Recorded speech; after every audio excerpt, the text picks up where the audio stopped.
গোপন সংবাদের ভিত্তিতে গতকাল 2 মার্চ 2025 তারিখ রবিবার বিকাল 5টা হতে রাত 10টা পর্যন্ত বাংলাদেশ কোস্টগার্ড দক্ষিণ জোন এবং পুলিশ ও মাদকদ্রব্য অধিদপ্তর ভোলায়ের সমন্বয়ে ভোলা সদর উপজেলাধীন বাপ্তা মধ্য বাপ্তা এলাকায় একটি যৌথ অভিযান পরিচালনা করা হয়।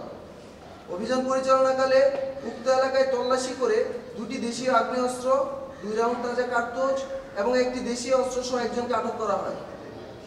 আটককৃত কুখ্যাত সন্ত্রাসী মোহাম্মদ নাজিম উদ্দিন ভোলা সদর উপজেলাধীন মধ্য বাপ্তা 2 নং ওয়ার্ডের বাসিন্দা।